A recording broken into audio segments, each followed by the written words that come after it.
Good evening, everyone. I am Dr. Varun. I am a general physician practicing internal medicine and seeing a lot of cases of renal diseases because we are operating a dialysis center. And today's topic is edema with respect to chronic kidney disease. So, before going specifically in chronic kidney disease, I'll tell you something brief about edema. Especially pedal edema. So, edema is just accumulation of fluid in the interstitial space, right? So, there are many mechanisms of edema, like because of increase in capillary hydrostatic pressure, decrease in plasma oncotic pressure, because of lymphatic obstruction. There are so many ways, but these three are main methods of causing edema. And edema per se is not a disease; it is a symptom or a sign. Right. So this is a very brief overview about edema in CKD patients. You know.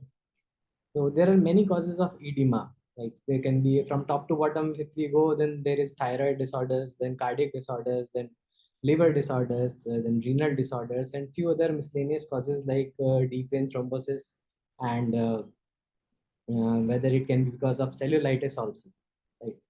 And other causes like lymphatic obstruction. But we are specifically briefing about causes that edema that is because of chronic kidney disease. And before further going in edema, I tell you this interstitial fluid, something about interstitial fluid. See, fluids are divided in two compartments, right? One is extracellular and other is intracellular. So almost two-third fluid is intracellular and one-third fluid is extracellular. And out of that one-third fluid, 80% is in interstitial space and 20% is in plasma. So this 80% fluid that is in interstitial space, if it increases by any way, by any method, that will cause edema. Edema can also be briefed as generalized edema or localized edema. And but this generalized edema is not a proper term because see, when we talk about generalized edema, we usually include edema that includes upper limb and lower limb. But all those edema that comes in cardiac diseases, renal diseases, liver diseases, that causes generalized edema, but especially restricted to dependent areas of the body like lower limbs and feet. Right. So we'll proceed with pedal edema in especially in CKD patients. Right. So see, before discussing pedal edema in CKD, I'll tell you something about how to differentiate between different types of edema.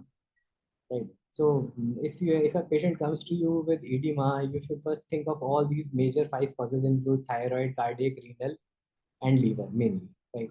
So if patient has a cardiac history, patient comes to you with a history of stenting, or patient comes to you with history of dyspnea on exertion, you should first think of cardiac. Right. Because majority of cases are usually diagnosed with just with the history. In most of the cases, you do not need to investigate the patient. You do need to investigate the patient for treatment purposes, but for diagnosis, you will get all the clues, most of the clues in the history, right? And if a patient comes to you edema and if patient has a history of jaundice or some liver disorder, right?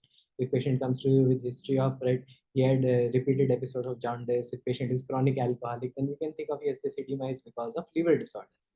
Renal disorders, edema generally comes to you with history of they had a history of renal calculus or some renal disorder, or they have a history of urinary disturbance like decreased urine output or something.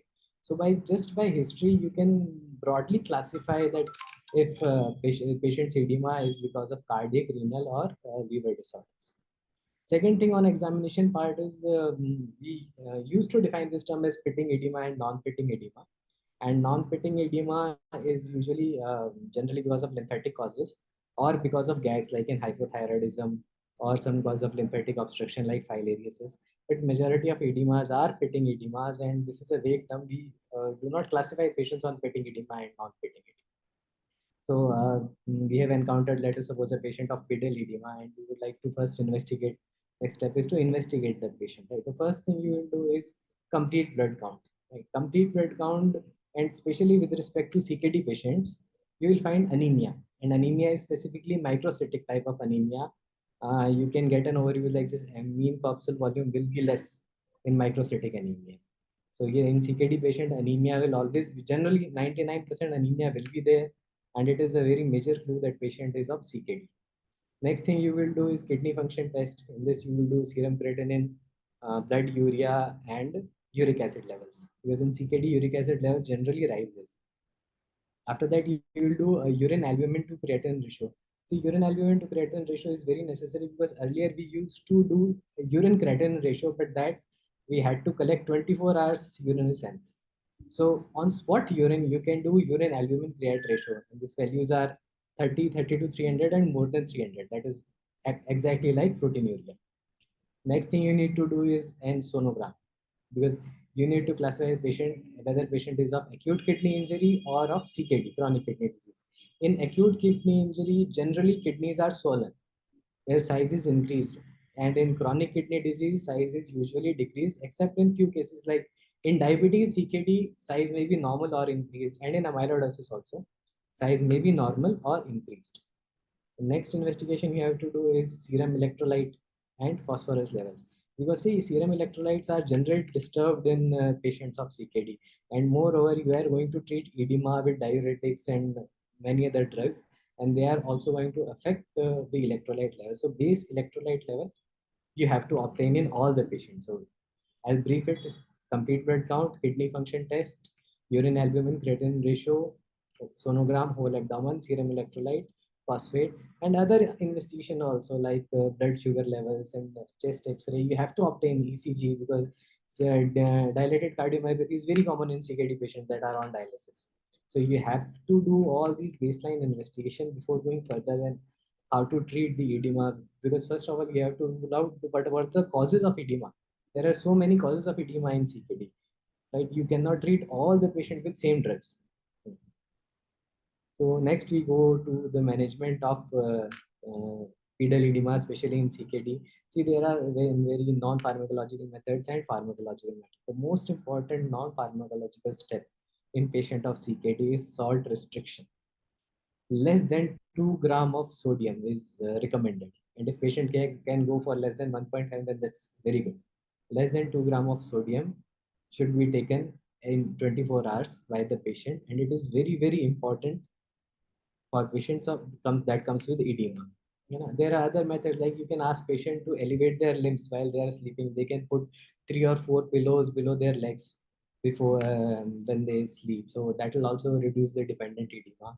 Other things are limb compression, and limb compression is not that effective in CKD because you have to treat it pharmacologically. In pharmacological treatment, there are mainly diuretics and loop diuretics, thiazide diuretics. And before giving these diuretics, I told you earlier that you have to get a baseline electrolyte level, because when you are going to give loop diuretics to the patient, it is going to decrease their sodium level, their potassium level, their calcium level, and calcium level are already low in patient of CKD.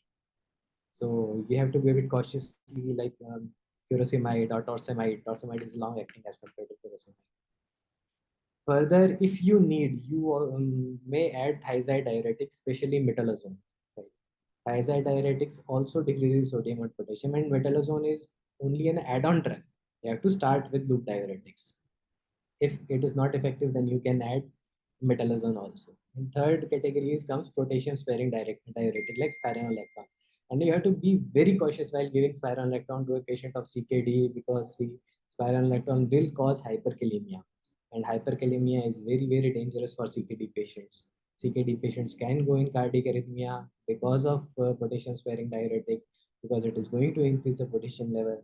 So you have to monitor the potassium levels of every patient whenever you are giving potassium sparing diuretics. Right? So this is just a very, very brief overview of pedal edema in CKD. It's a very, very vast topic. And further, if you would like to know the details of this topic, then you can connect us on 25th September on National Edema Awareness Day.